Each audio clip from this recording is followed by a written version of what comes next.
क्या आप जानते हैं राजीव गांधी के लाडले सोनिया के भाई राहुल और प्रियंका के मामू कहे जाने वाले बॉलीवुड के शहंशाह अमिताभ बच्चन ने आज से 4 दशक पहले नौसिखिए रूप में राजनीति में कदम रखा था और अपने पहले ही चुनाव में विपक्ष के दिग्गज नेता पूर्व मुख्यमंत्री को इतने भारी बहुमत से हराया था कि उस नेता ने राजनीति से ही संन्यास ले लिया था। लेकिन साथियों, किस तरह जया बच्चन भाभी देवर और मुंह दिखाई वाले जुमले बोलकर फिजा अमिताभ के पक्ष में कर दी, जैसे कि उन्होंने खुद को इलाहाबाद की नई बहू बताते हुए मुंह दिखाई में वोट मांगा था। और जब प्रचार के दौरान अमिताभ बच्चन का रोड शो शहर में जामसेनगंज में पहुंचा, तब वहां पहले से मौजूद कुछ लड़कियों के काफिले ने आने से पहले अमिताभ के स्वागत में अपने दुपट्टे सड़क पर बिछा दिए थे। और कैसे अमिताभ ने अपने ही प्रतिद्वंदी हेमवंती नंदन बहुगुणा से चुनाव जीतने का आशीर्वाद लिया और चुनाव इस कदर जीता कि मतगणना के दौरान अमिताभ बच्चन के 4000 वोट रद्द हो गए। दरअसल ये अमिताभ की उन लेडी फैंस के वोट थे जिन्होंने मतपत्र पर मोहर के बजाय लिपस्टिक वाले किस मार्क लगाकर वोट डाला था, मगर फिर भी अमिताभ बच्चन को करीबन 68% वोटिंग मिली थी, जिससे बहुगुणा जी को इतना बड़ा झटका लगा कि उन्होंने राजनीति से ही संन्यास ले लिया। दरअसल 80 के दशक में सुपरस्टार अमिताभ बच्चन ने अपने बचपन के दोस्त राजीव गांधी के कहने पर ही राजनीति में कदम रखा था, मगर फिर कुछ ऐसा हुआ कि प्रधानमंत्री राजीव गांधी ने ही अमिताभ को लोकसभा से इस्तीफा देने के लिए कह दिया। तो आखिर वो कौन सी गलतफहमी थी जिसने राजीव और अमिताभ की गहरी दोस्ती में दरार डाल दी, और आखिर क्यों अमिताभ ने राजनीति से हमेशा हमेशा के लिए संन्यास ले लिया था? जानेंगे बॉलीवुड के शहंशाह के राजनीतिक सफर की ऐसी ही कुछ अनसुनी अनकही कहानियां। लेकिन उससे पहले नए दर्शक प्लीज वीडियो को लाइक और चैनल को सब्सक्राइब कर दीजिए। दोस्तों, 80 के दशक में राजीव गांधी और अमिताभ बच्चन को भारतीय राजनीति के जय वीरू के नाम से नवाजा जाता था। वरिष्ठ पत्रकार रशीद किदवई अपनी किताब में लिखते हैं कि अमिताभ और राजीव गांधी की नजदीकियां इतनी थी कि कई बार सरकार के कुछ अहम फैसले भी अमिताभ बच्चन से मशवरे के बाद लिए जाते थे, और राजीव की सिर्फ एक आवाज पर अमिताभ ने एक्टिंग छोड़ राजनीति में उतरने का फैसला कर लिया था। लेकिन साल 1984 के उस ऐतिहासिक इलेक्शन के बारे में जानने से पहले हमें घड़ी के कांटे को उल्टी दिशा में घुमाकर राजीव और अमिताभ के बचपन की एक झलक देखनी होगी। साल था 1946। इंदिरा गांधी और तेजी बच्चन काफी अच्छी सहेलियां थीं, इसलिए 11 अक्टूबर के दिन तेजी ने गांधी परिवार को अपने बेटे अमिताभ की जन्मदिन पार्टी में शामिल होने का न्योता दिया। 4 साल के अमिताभ और 2 साल के राजीव की पहली मुलाकात हुई, जिसके बाद दोनों की दोस्ती गहरा गई, क्योंकि राजनीति में होने के नाते तेजी बच्चन और इंदिरा गांधी दोनों एक दूसरे के घर आते जाते रहते थे। यहाँ तक कि गर्मियों की छुट्टी में कई बार बच्चन परिवार भी राजीव गांधी के यहाँ जाया करते थे, और अमिताभ बच्चन को इंदिरा गांधी अपना तीसरा बेटा मानती थी। बताया जाता है कि साल 1967 में जब राजीव गांधी की शादी को लेकर कांग्रेस पार्टी में विवाद चल रहे थे, उस वक्त राजीव ने अपनी होने वाली पत्नी सोनिया को भी भारत बुलवा लिया था। लेकिन भारत आकर सोनिया कहाँ रुकती, इसलिए तेजी बच्चन ने सोनिया के लिए अपने घर के दरवाजे खोल दिए और दोनों परिवार के बीच की दोस्ती और ज्यादा गहरी हो गई। अमिताभ गांधी परिवार के इतने करीब आ चुके थे कि सोनिया गांधी उन्हें अपना भाई मानती थीं, वही राहुल और प्रियंका उन्हें मामू कहकर बुलाते थे। शायद इसलिए इमरजेंसी के दौरान भी अमिताभ बच्चन चुप्पी साधे हुए थे, जिसके लिए उन्हें फैंस का कटाक्ष भी सहना पड़ा था। खैर, साल 1984 में जब इंदिरा गांधी की हत्या कर दी गई थी, तब उनके बेटे राजीव गांधी ने प्रधानमंत्री की पद की शपथ लेकर देश की बागडोर को संभाला था। लेकिन हर किसी को यहाँ शंका थी कि भारत की सबसे शक्तिशाली प्रधानमंत्री कहे जाने वाली इंदिरा गांधी के जूतों में कोई नौजवान कैसे पैर रख सकता है, और वो भी एक ऐसा युवक जिसने महज कुछ सालों पहले राजनीति में कदम रखा था। ऐसे में अगला चुनाव राजीव गांधी के लिए काफी अहम था, क्योंकि पिछले कुछ सालों में कई दिग्गज नेता कांग्रेस छोड़कर विपक्ष में अलग अलग पार्टीज बनाकर बैठे थे, और 1984 का वो चुनाव उनके लिए सत्ता में आने का एक सुनहरा अवसर था। वैसे ही एक नेता थे हेमवंती नंदन बहुगुणा, जो कि कांग्रेस की तरफ से ही उत्तर प्रदेश के मुख्यमंत्री रह चुके थे, लेकिन 1980 में उन्होंने कांग्रेस पार्टी छोड़ दी थी। 1984 के लोकसभा चुनाव में हेमवंती नंदन बहुगुणा ने इलाहाबाद से चुनाव लड़ने का फैसला किया, जिसे उनका राजनीतिक गढ़ माना जाता था और पूरा विपक्ष उनके पीछे एकजुट था। ऐसे में राजीव गांधी ने पूर्व मुख्यमंत्री बहुगुणा के सामने किसी दिग्गज राजनेता को खड़ा करने के बजाय अपने दोस्त अमिताभ बच्चन को इलाहाबाद के चुनावी मैदान में उतारने का फैसला किया।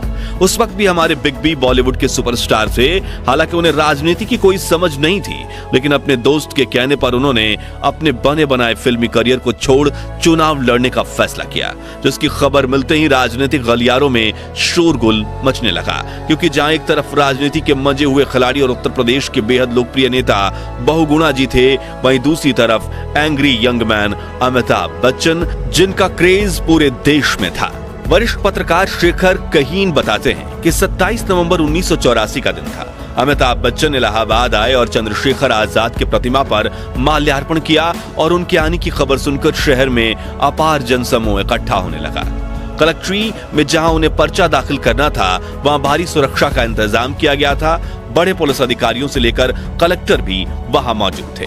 अमिताभ की एक झलक पाने के लिए वहां हजारों लोगों की भीड़ उमड़ने लगी। लोग इतने ज्यादा थे कि उन्हें काबू करना प्रशासन के लिए नामुमकिन हो रहा था।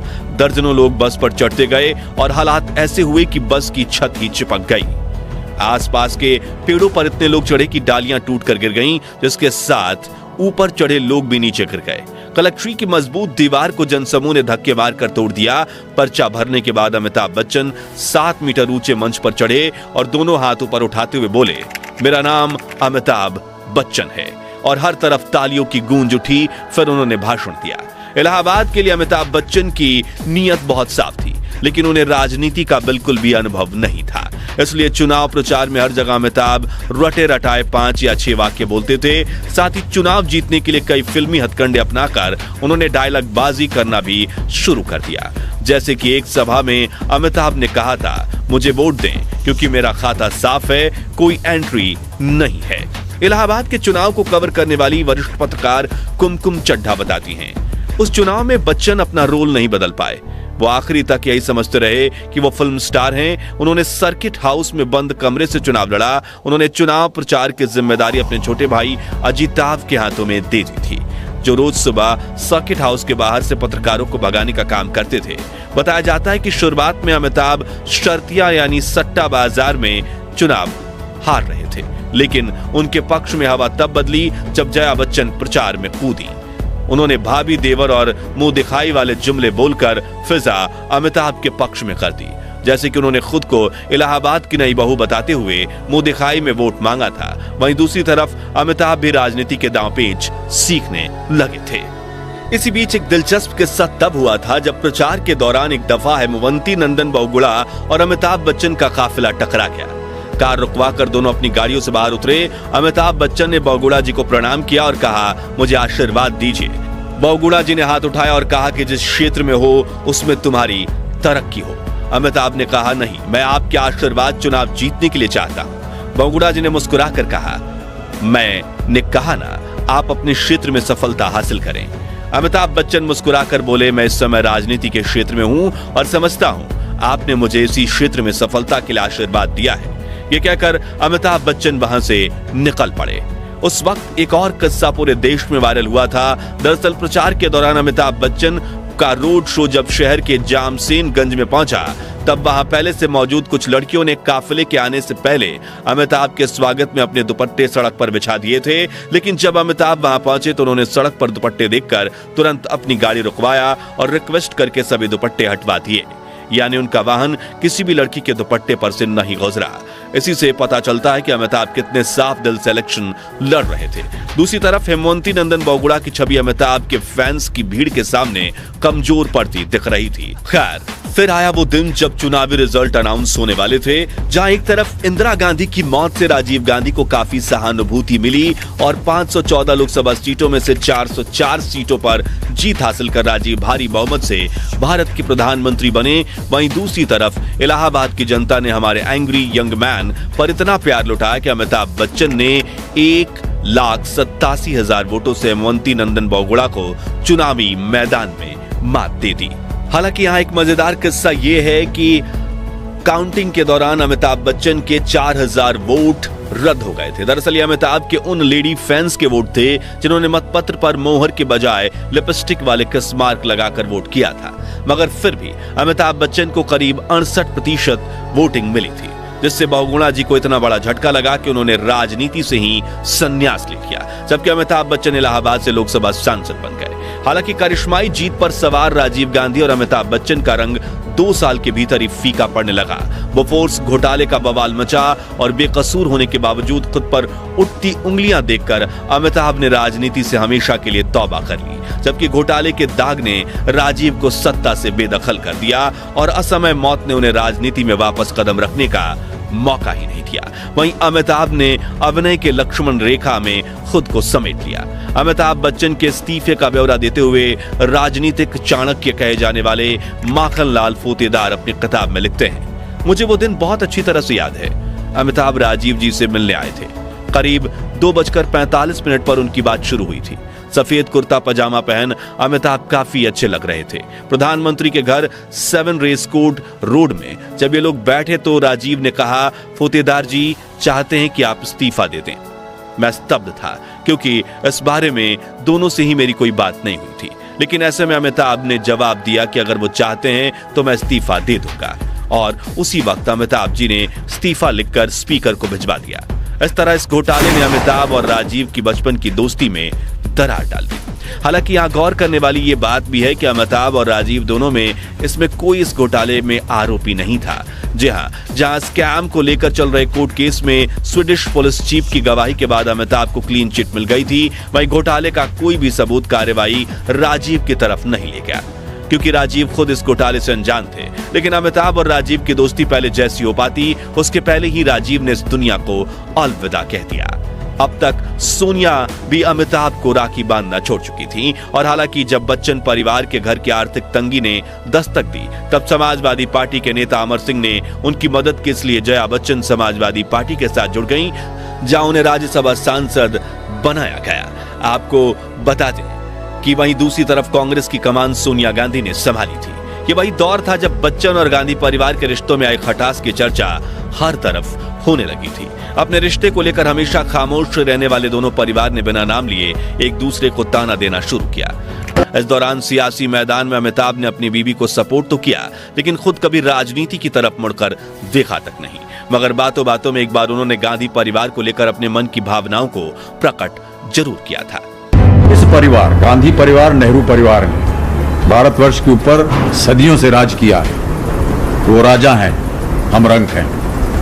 राजा निर्धारित करेगा कि किसके साथ उसको संबंध बनाना है, किसके साथ उसको दोस्ती निभानी है। रंक नहीं निर्धारित कर सकते। हमारा स्नेह, हमारा प्यार, हमारा आदर उस परिवार के लिए हमेशा रहेगा, लेकिन उन्हें निर्धारित करना होगा कि वो इस रंक के साथ अपना रिश्ता बनाए रखेंगे।